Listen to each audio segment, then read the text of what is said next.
रखा। मैं अपने देश का जब भ्रमण किया तो हर सूबे दे सिंह आटे दे लूण की तरह ने थोड़े, तो पंजाब दे भी बराबरी हो रही है। हम सिर्फ किधरे 1% का ही हुण फर्क रह गया, ये तो बिल्कुल बराबर हो जाएंगे थोड़े दिनों तक। जमहूरीयत डेमोक्रेसी मनुख की गिणती होंदी है, मनुखता की गिणती नहीं आती। जिस्म की गिणती होंदी है, शरीर की गिणती होंदी है, जमीर की गिणती नहीं आती। इस ढंग नाल तां राज पाठ का फिर सिख सुपना भी ना लवे, तो राज पाठ तो बिना कोई धर्म चलता भी नहीं। राज बिना न धर्म चले हैं, धर्म बिना सब दले मले हैं। चंगे चंगिया ने सिखी ग्रहण कर ली जब परम गुरसिख महाराजा रणजीत सिंह सिंघासन ते बैठा। हमेशा जो जिंदगी के किसी पहलू जो अगे वध गया लोग उसकी नकल करते हैं, कुदरती गल है। राजा से सिख से तो सिख बनने आरंभ होए, और ये हकीकत है, बहुत वड्डी सच्चाई है कि जिहड़ी कौम राजनीतिक तौर पर कमज़ोर है वो उठ नहीं सकती, हमेशा ही दब के रहती है, और दब के रहना पेगा, और कोई चारा ही नहीं। तो जब गिणती दे बहुत घट ने, बल्कि आटे दे लूण तो भी किसी किसी सूबे च घट ने, तो मान सन्मान नाल किवें रहीए, ये एक सवाल है बहुत वड्डा। इज्जत मान मर्यादा नाल किवें रहीए, एक बहुत वड्डा सवाल है। तो लंबी सोचनी तो बाद दास ने जो अपने देश विच प्रचार किया हुए कि तुसी अपने गुणां नूं वधाओ, इस हद तक अपने गुणां नूं वधाओ कि थोड़े मुकाबले ते 100 बंदियां दे गुण भी थोड़े होवन, थोड़े कल्ले दे गुण ज़्यादा होवन। और जब गुणां दे तुसी अगे वध गए तो हो ही नहीं सकता कि गुणां नूं बहुत देर तक पैरों थले लिताड़िया जाए। आखिर गुण सिंघासन ते जा बैठते, गुण अगे वध जाते। गिणती दे थोड़ी जी कौम ते मुगलों ने राज किया, गिणती दे उंगलियां ते गिणे जाण वाले अंग्रेज़ों ने हिंदुस्तान ते राज किया। ये इतिहास गवाह है, पर गुणा करके इन्नी महरज करते हैं। तुसी आखोगे मुगलों कोल भी गुण सी, गुण सी, ऐसी गल नहीं सी, गुण सी, जोश सी, जज्बा सी, कौमी दर्द सी, मजहबी प्यार सी। ये बहुत वड्डे गुण ने, थोड़े गुण नहीं ने। काजी का फैसला उन्हां वास्ते आखिरी फैसला हुंदा सी, शरा दा कानून उन्हां वास्ते आखिरी कानून सी। साडी तरह नहीं कि अकाल तख्त दे बने हुए खरड़े दी लोकी धजियां उड़ाते फिरन, साडी तरह नहीं सन। जो मक्के दे इमाम दा फैसला, शरा दा कानून मुगलों वास्ते आखिरी गल सी, उस दे उत्ते पाबंद रहे, अटल रहे। होया कि वो सदियां तक हिंदुस्तान ते राज करते रहे, और गजब की गल कि उंगलियां ते गिणे जाण वालियां ने करोड़ों नूं मुसलमान बनाया और खुद अपने मजहब दे पक्के रहे। इसी तरीके नाल ईसाई गए, अंग्रेज़ गए। इन्हां च भी एक बहुत वड्डा विशेष गुण सी देश प्यार का, देश भगती का। अपने देश लई मिटना है, मरना है, ते करना है। इस गुण ने इन्हां नूं बहुत अगे वधाया, बहुत अगे वधाया। तो हुण मैं अर्ज करा, असी भी वध सकते हैं गुणां दे आसरे ते। हुण आखो गिणती के आसरे ते वधना है तो 70 करोड़ की आबादी का देश हो गया, तो असी 2 करोड़ भी नहीं, किस तरह मुकाबला करोगे? यानी पुठे जज्बे नाल नहीं सोचना। मैं नहीं अर्ज करा, दे लंबी नदर निहालीए, मेरे पातशाह कहते बड़ी लंबी सोचनी नाल तू चल। जे एक कदम रखना ही है तो 100 कदम की सोच, 100 कदम की मंजिल तेनों दिखाई देवे, फिर तू एक कदम चल। जिहड़ा कदम चले तो तेनों वो भी ना दिखाई देवे कि मैं कित्थे रखदा पिया। तो इस तरह के मनुख अक्सर पछड़ जाते हैं, इस तरह दीयां कौमां अक्सर मार खा जांदियां ने। बड़ी बख्शिश है गुरु नानक ते गुरु गोबिंद सिंह जी महाराज दे। इसनों दुनिया ने कबूल कर लिया भी जोश बड़ा है, जज्बा बड़ा है सिख कौम दे। तो दुनिया दे कोई भी क्रांति लियाई जाती है जोश जज्बे तो बिना नहीं, इन्नी महरज करते हैं। ਜਿਹੜੇ ਠੰਡੇ ਹੋ ਗਏ ਨੇ ਉਹ ਤੇ ਮੁਰਦਾ ने, मर चुके ने। जिन्हां च कोई जोश नहीं, समझ लो मरण तो पहले ही मर गए ने, मुर्दा ने। उत्ते इंज कह लो चलदी फिरदी लाशां ने। जद भी किधरे कोई क्रांति आउंदी है तो आउंदी जोश करके, जज्बियां करके। तो बदकिस्मती ये है कि बच्चियां कोले जज्बा होंदा नहीं, बुढ़ियां दा जज्बा ठंडा पै जांदा है। ये जज्बा सिर्फ जवानां कोल ही होंदा है, जिन्हां कोल जोश तो बहुत प्रबल होंदा है, होश की थोड़ी कमी होंदी है। तो बुढ़ा जिहड़ा है ये अपना जोश ठंडा कर बैठता है, और इस तरीके नाल जवानां दे जोश नूं सही दिशा ना मिल के भटकना शुरू हो जाती है, और जिस मंजिल ते पहुँचना होंदा है उत्थे किसी वक्त पहुँचना नसीब नहीं होता। इस वक्त कौम दे बड़ा जोश है तो कुछ दिमाग बड़े होश दे भी कम कर रहे हैं। इसका बहुत बड़ा सबूत है कि निक्की जी कौम ने बहुत लंबे चौड़े समय तो जोड़ा संघर्ष छेड़िया होया है, अपनी थां ते पैर कायम ने, टिके हुए हैं, पिछे नहीं हटे। ये गल वखरी है कि जे अगे नहीं वधे तो पिछे भी नहीं हटे। बड़ी तो बड़ी ताकत भी पिछे नहीं हटा सके। हुण तुहाडे वास्ते जिहड़ा फर्ज है अपने गुणां नूं वधाउणा। मैं नहीं अर्ज कर दिया तो गुण तां वध सकणगे मरकज़ एक मनोगे। कौमों के लिए मौत है मरकज़ से जुदाई, डॉक्टर मुहम्मद इकबाल। कौम मर जाती है, मिट जाती है वो जिहड़े अपने केंद्र नालों टुट जाती है, जिहड़े अपने मरकज़ नालों टुट जाती है। कबीर पंथी हिंदुस्तान दे खत्म हो गए। पता है क्यों? कोई मरकज़ नहीं सी, उन्हां दा कोई केंद्र ना बन सकिया। बोधी हिंदुस्तान दे चों क्यों मिट गए? कोई मरकज़ नहीं सी, कोई सेंटर नहीं सी। वरना महात्मा बुद्ध का उपदेश ते संदेश कोई मामूली नहीं सी। इन्नी मैं अर्ज करा, उसके उपदेश ते संदेश तो जापान, चीन, थाईलैंड, सियाम, बर्मा सारे प्रभावित होए, बोधी बने। लेकिन हिंदुस्तान विच कोई मरकज़ ना होने कारण करके पैर उखड़ गए, नहीं टिक सके। ते बड़ी दुष्टां दी ते दुश्मनां दी एक लंबी सोचनी कम पई करदी है कि इस कौम नूं कमज़ोर करने का इक्को ही तरीका है कि मरकज़ नालों तोड़ दो। तो मरकज़ नालों किस तरह टुटोगे? बई मरकज़ ने जो गुरमत का विधि विधान बनाया सी नहीं मनते, बस इन्नी गल है। कौम तो टुट गए, मरकज़ तो टुट गए, कमज़ोर हो गए। तो सब तो वड्डा वो कौम द्रोही होवेगा जिहड़ा आखे कि मरकज़ का फैसला मैं मनदा ही नहीं, मरकज़ के फैसले नाल मेरा कोई तल्लुक नहीं, होर कोई कौम द्रोही नहीं, वही कौम द्रोही है। इन्नी मैं अर्ज करते हैं। इस वक्त कौम नूं मजबूत करने का इस वक्त यही इक्को वसीला है कि असी मरकज़ के हर फैसले के नाल जुड़े हुए हाँ, संबंधित हाँ। तो वो फैसले कोई बच्चे नहीं करते, लंबी चौड़ी सोचनी तो बाद, विचारों तो बाद फैसले होंदे ने। मैं अर्ज करा, 5-7 दिन तक लगातार मीटिंग चलती रही। निरंकारियों के संबंध जब हुक्मनामा जारी करना सी, चूँकि दास भी उस दे विच सी, ते आखिरी कुछ सजना के विचार कि इस फैसले नूं खरड़े विच दाखिल किया जाए, गुरमत रहत मर्यादा खरड़ा जिहड़ा उहदे च सम्मिलित किया जाए। तो वारी वारी बोलण वाले सजना ने ते दास ने भी अर्ज की कि घटना तो आए दिन घटती रहेगी सिख जगत विच, ते किहड़ी किहड़ी गल रोज़ खरड़े जोड़ोगे। शहीद ते आए दिन होंदे रहणगे। शहीदां दी कौम है ते अपने काज लई लड़ांगे तो शहादत भी होवेगी। तो अरदास दे होर कितने शहीदां नूं जोड़ोगे, तो उस खरड़े दे होर कितनियां दा जिक्र करोगे? ये बहुत लंबा हो जाएगा। खरड़ा उही रहन दिओ, हुक्मनामा जारी होवे। करीबन करीबन एक एक करके सारे संत, सारे गुणी ज्ञानी, सारे ग्रंथी सिंह, सारे प्रचारक, सारे प्रबंधक और तमाम मैंबर उस विचार नाल सहमत होए। खरड़े का अंग वो हुक्मनामा नहीं बने। किसी की जरूरत ही ना पै सकी कल्ले बंदे की भी उसनों खरड़े का अंग बनाइए, खरड़े च कुछ कढ़ देइए। तो मैं अर्ज करा, बच्चों की तरह फैसले नहीं आते, झूठे प्रोपेगंडे के हेठ भी ना आया करो।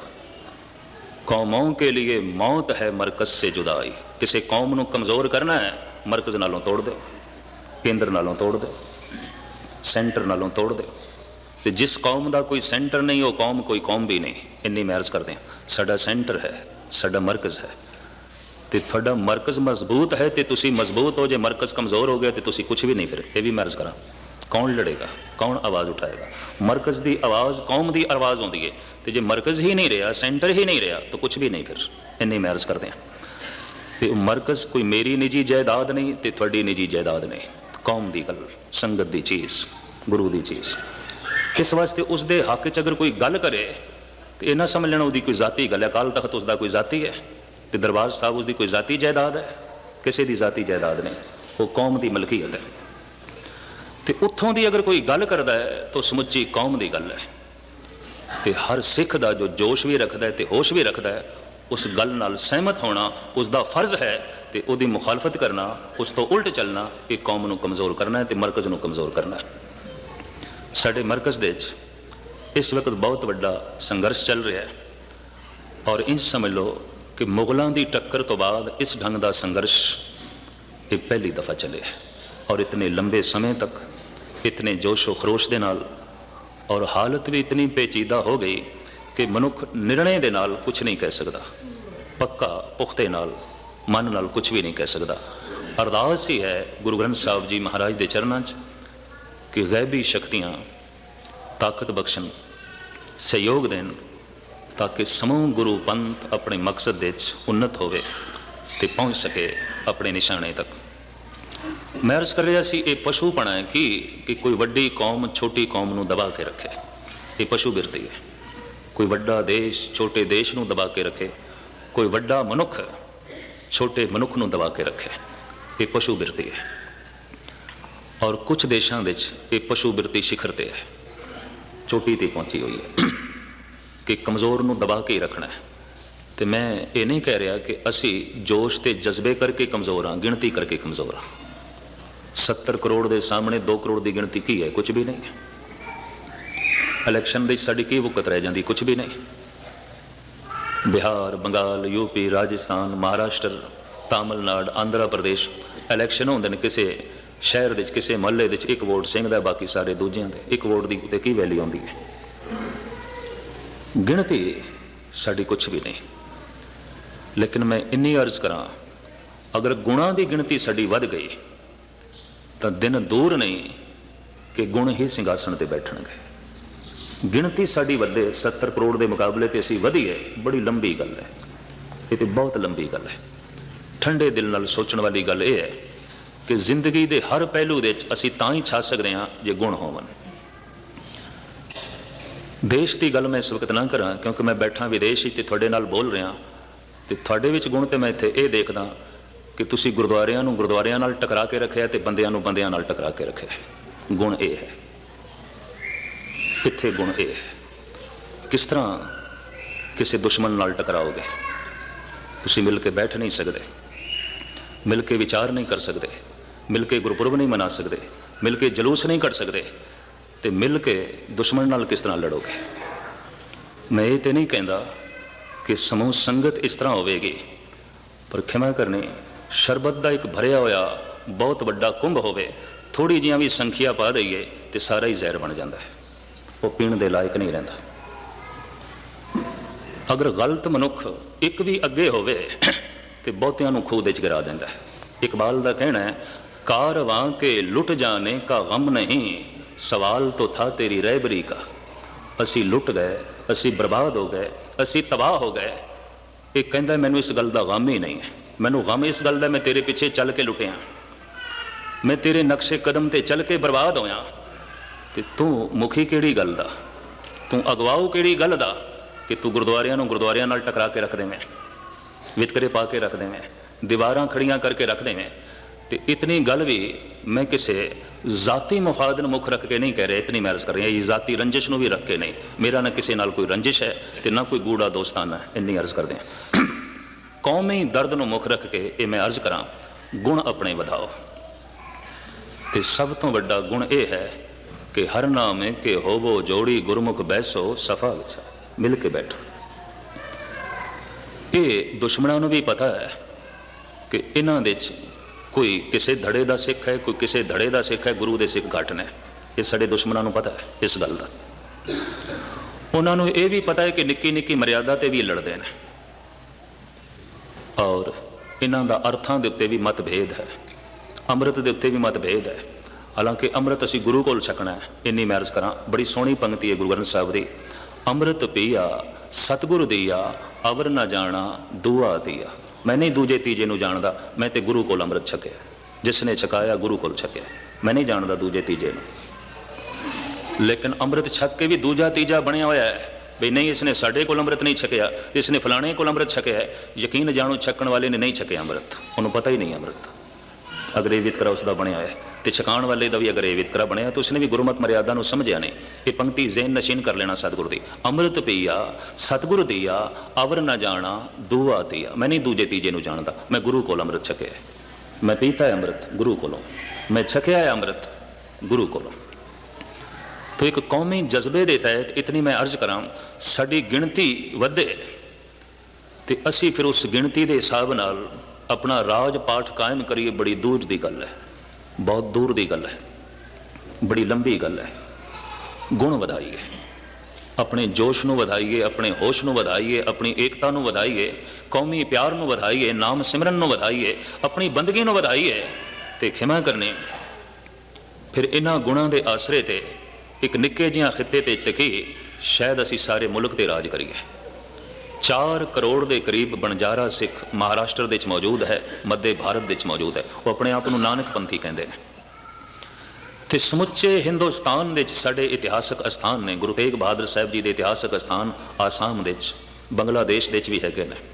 गुरु गोबिंद सिंह जी महाराज का जन्म स्थान बिहार दे, गुरु गोबिंद सिंह जी महाराज का ज्योति जोत समान का स्थान महाराष्ट्र दे, गुरु नानक देव जी महाराज के तमाम इतिहासक स्थान समुचे भारत दे मौजूद।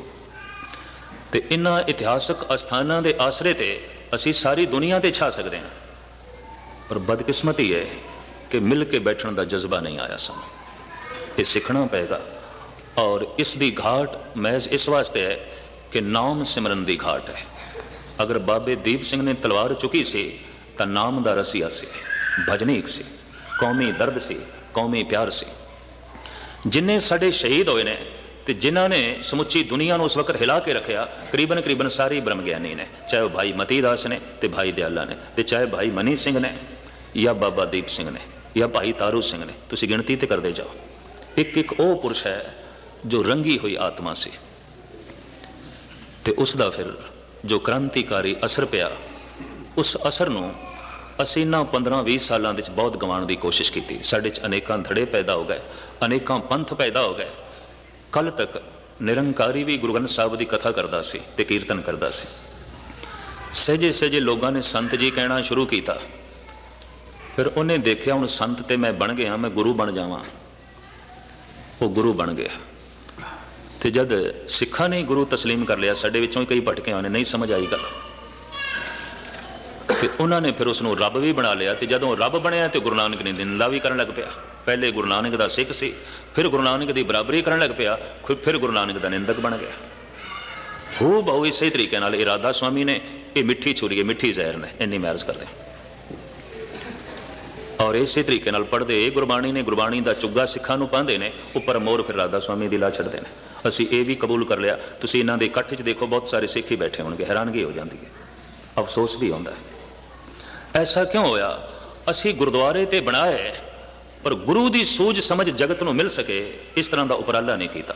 तो गुरुद्वारा कोई इट्टां दा थोड़ी होंदा। गुरुद्वारा तो उसनूं कहंदे जिथे विचार होवे, कथा होवे, कीर्तन होवे। इट्टां दी ठह ढेरी नूं गुरुद्वारा नहीं कहंदे। इतनी मैं अर्ज करदे हां, गुरुद्वारे होए सोझी पाए सी, जिथों सूझ मिले, समझ मिले, जिथे संगत है, जिथे पंगत है, जिथे सिमरन है, जिथे सेवा है, गुरुद्वारा उहनूं कहंदे ने। उच्चे उच्चे महलों नूं गुरुद्वारा नहीं कहंदे। इतनी मैं अर्ज करते हैं।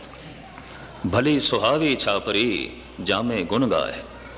अगर एकता की गल है, जुड़न की गल है, तो जुगी भी चंगी है। गुरु ये तो नहीं कहता कि तुसी महल बनाओ तां गल है, तो महल बना ले तो सोझी ना दे सके, किसी को प्यार ना दे सके, गुरबाणी का चानना ना दे सके, विचार नूं वंड ना सके, तो गल नहीं बनेगी। तो मैं कल अर्ज की सी, सिक्खी एक विचार है, सिक्खी सिखिया गुरु विचार।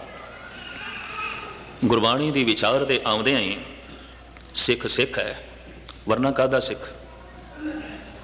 गुरु पंथ ते गुरु ग्रंथ असे इस नाल जुड़ना है। गुरु दे शरीर दे दर्शन करने ने, गुरु पंथ दे दर्शन करने ने, ते गुरु दी आत्मा दे असी दर्शन करने ने, ते गुरु ग्रंथ दे दर्शन करने। इतनी गल एक कौमी जज्बे के तहत थोड़े सामने निम्रता सहित एक अदना सेवक होने के नाते रखी है। इस तो इलावा ना मेरी कोई पोजिशन है, ना मेरी कोई हस्ती है, एक प्रचारक के नाते इतनी गल्लां थोड़े सामने रखियां।